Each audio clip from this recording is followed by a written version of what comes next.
Olá pessoal, tudo bem com vocês? Bem-vindos ao canal Gerando Comunhão. Queremos compartilhar um pouquinho da Palavra de Deus e conversarmos a respeito das Sagradas Escrituras. O tema de hoje é sobre a segunda epístola aos Tessalonicenses, capítulo 1. Vem com a gente refletir um pouco mais? Incentive essa forma de evangelização, pois a palavra de Deus precisa ser divulgada. Jesus está voltando. Deixe seu like para fortalecer o canal, inscreva-se para acompanhar as postagens, ative o sininho e receba as novas notificações, compartilhe e alcance novas vidas. Comente aqui um pouquinho sobre suas reflexões. Queremos manter uma ótima comunhão com você. Você é muito importante para nós também. Vamos lá?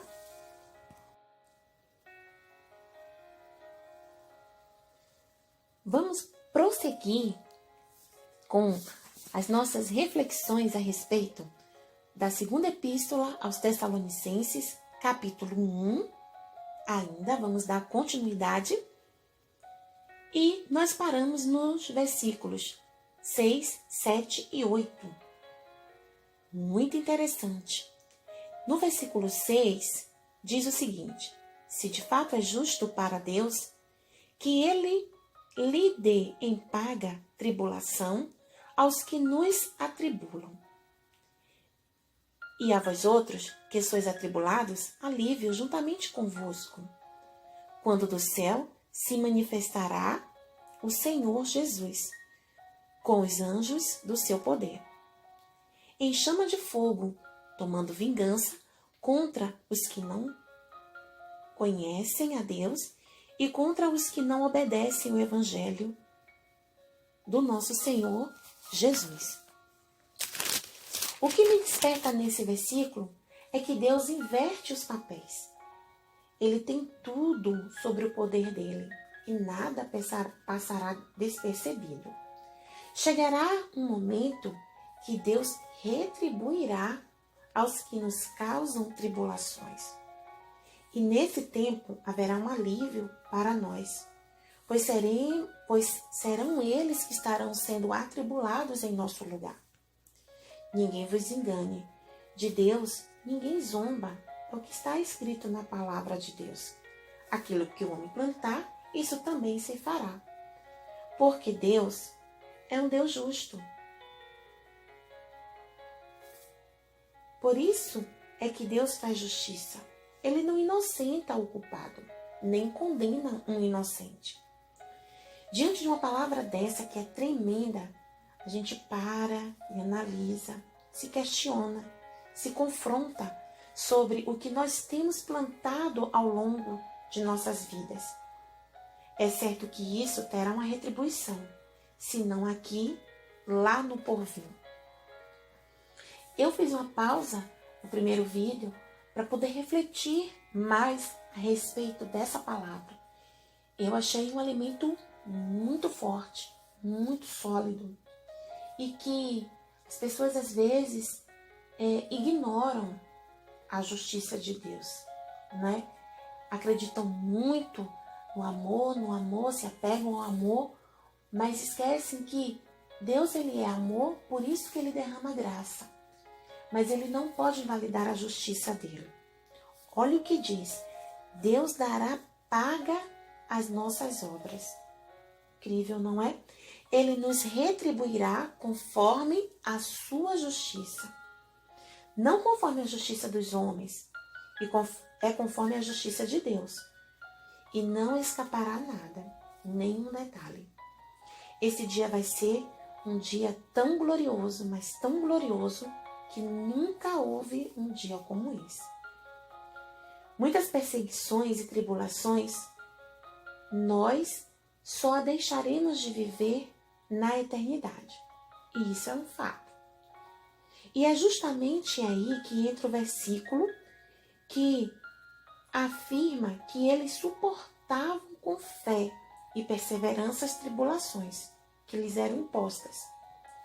Essa justiça será vista sendo aplicada quando Cristo, com os seus anjos, vier em meio à a chamas flamejantes e retribuirá o mal que eles fizeram.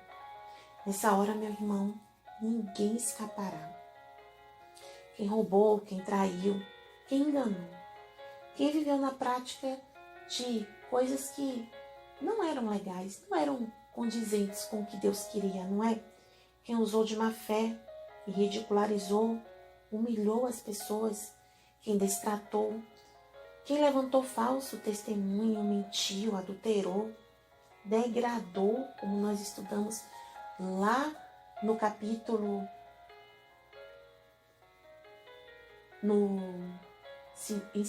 em 1 Tessalonicenses, estamos agora no 2, né? E no 1 fala sobre que nós cristãos, não devemos defraudar aos outros, ao próximo, né? Quem desmoralizou, quem abandonou, quem viveu em prostituição, quem rejeitou a Deus para seguir os seus próprios deleites, super prazerosos, dentre tantas coisas, né? Que o mundo abraça como sendo bom, mas que provoca danos à própria pessoa e a outros. Então, Deus não se agrada dessas coisas. No versículo 8, onde diz que em chamas de fogo, tomando vingança contra os que não conhecem a Deus. Nossa, esse termo é pesado, não é? Realmente, a Deus pertence a vingança, gente.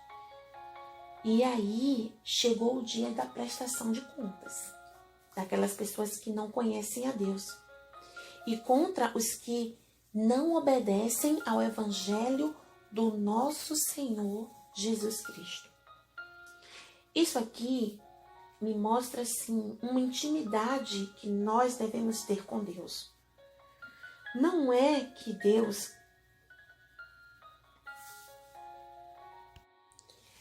seja um Deus áspero.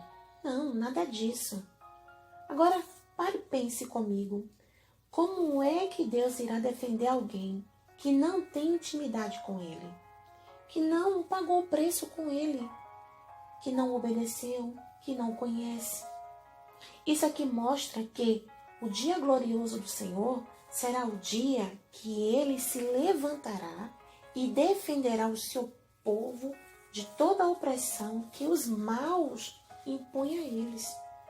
E nesse dia, como diz a palavra de Deus, Ele punirá. Nesse dia, a esperança se irá.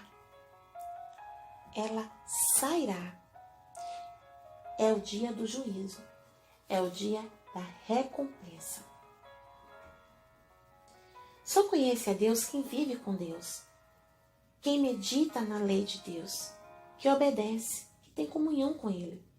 Pessoas que não querem ter esse tipo de relacionamento com Deus, elas são livres para fazerem as suas escolhas. Elas estão livres para não obedecerem, mas também elas serão livres para serem atribuídas a elas as suas ações e as suas responsabilidades. Como é que elas poderão ser alcançadas por Deus, já que elas mesmas optaram em não seguir e não obedecê-lo? Gente, vai ser um dia terrível para alguns e glorioso para outros. Tudo se inverterá. Não nos deixemos enganar. Isso é o que acontece, isso é o que irá acontecer de fato. E o que virá sobre a humanidade. Deus retribuirá, não deixará sem receber a sua recompensa a qualquer um, independente dos lados que estejam. Será um evento glorioso. Quem poderá escapar? Quem poderá fugir? Já que ele vem como chama de fogo e com anjos ao seu redor. Aqui está a importância de se manter um relacionamento íntimo com Deus, uma comunhão. Nós precisamos conhecer a Deus, ao menos conhecer o máximo de Deus que pudermos, porque tudo realmente não dá. Deus, ele é infinito e nós somos limitados. Mas uma coisa é certa, só conhece a Deus quem obedece a Ele, quem anda com Ele. E é justamente aqui que eu quero trazer uma reflexão quanto ao tempo de nossa esperança. Vivemos num mundo que realmente rejeita e escarnece a Deus. E Ele vê essas coisas. Não podemos ser negligentes e passar a mão por cima e querer tapar o sol com a peneira. Não tem como, não é? Deus vê, Ele sabe. Mas ainda não chegou o dia do acerto. Por isso, existe esperança para mim e para todos que querem viver uma comunhão com Ele. Existe salvação. Cristo está aí para isso, para nos salvar, para nos redimir, para nos levar a Deus através do seu sangue. Ainda é possível. Deus tem feito a parte dele. Ele enviou Jesus para redimir os nossos pecados e as nossas falhas. Que glorioso, né? O cuidado e o amor de Deus. E você?